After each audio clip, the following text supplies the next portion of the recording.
Hello everyone, thank you for joining our presentation.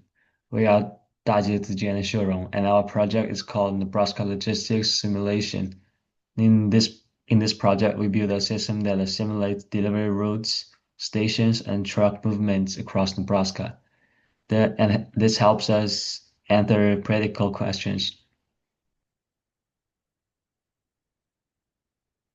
In real logistics, it's important to know where the truck is between two stops, not just where it arrives or leaves. Traditional system only record arrival and departure times, so a lot of movement information get lost. Our goal was to go beyond symbol logs and visualize the truck's full trajectory. This lets us answer practical questions like where is the truck now, and what's the next stop, how long until it arrives. Overall, we aim to make logistics data more detailed and intuitive.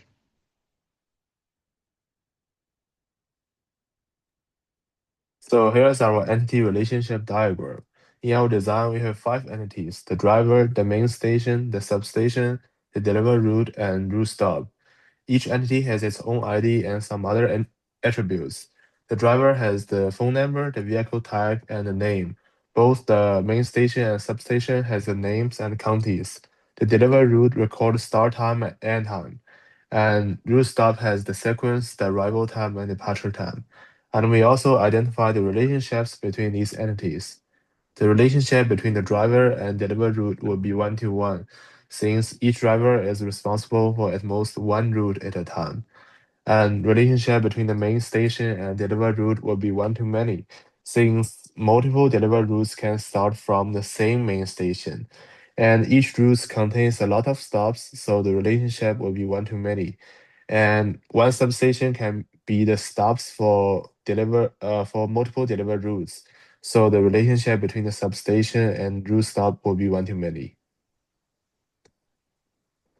So here's our MLPQ data model based on our ER diagram. In each table, the primary key is shown in bold. And in addition to our five main tables, we add three extra tables for the visualization purpose. In these three tables, we use the constrained data model to visualize the stations and the moving trucks in the MLPQ system. Then is our data. We first used the official Nebraska County boundaries from Nebraska map. Then we ran the I2V2C MATLAB script to convert those boundaries into MLPQ constraint format. After that, we assigned a main station or substation to most counties, and the routes and the driver informations were manually created to simulate a real network. And this is the conversion looks like. The top is a real map. The bottom one is our generated. This is the base map we use for all our visualizations. And next is our demo. So this is the map I just mentioned. So first the green squares are the main stations, and the yellow squares are the substations, and the white squares are the trucks we generated. So at first the truck sits directly on the main station. So it covers the main station. You will see the station again once the truck moves. The routes goes from main station to several substations with short pauses at each one and then returns back to the main station. Each segment uses a different speed, so the movement won't look uniform. I'll just play the animation.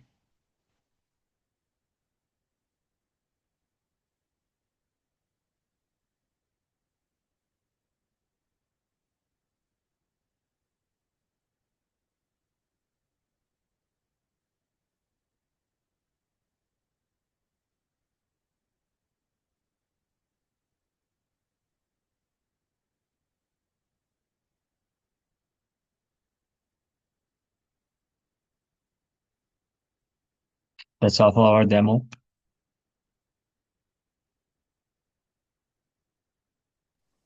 So here's our function.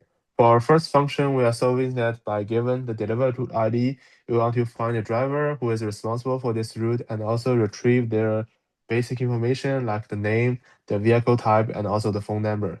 And here's our query and output from the MLPQ system. We can see that we have already found out the driver responsible for the route 1001, and also it shows his vehicle type and his phone number. And for our second function, we want to solve that by entering the driver's ID. We want to find all the substations that this driver will pass through. And here's our query, and we can see output. In the output, it shows all the name of the substations that this specific driver has passed through. Our third query, we check how many stops each truck has. We group the predefined route stop data by truck ID and count the entries. This gives us a number of stops assigned to each truck. And for our fourth and most challenging query, we perform a comprehensive spatial, temporal, a status check. We join the dynamic truck data with both the spatial substation coordinates and the static route stop schedule at time 250. This gives us a complete snapshot, showing the truck's exact location relative to the destination and comparing the current time with the scheduled arrival, providing a full process progress report in a single query. And finally, for our future work, first we can use the real world data, like the actual station locations and also the real routes. And we can also incorporate special events like the accidents or severe weather. In addition, we can expand our model from a just one state level to a multi-state, even a national level. And we can also add optimization features like the shortest path routing or cost-efficient delivery planning. And finally, we can make our model to support the real-time updates, like the dynamic station change or the vehicle movements. And that'll be all for our presentation. Thank you for your watching.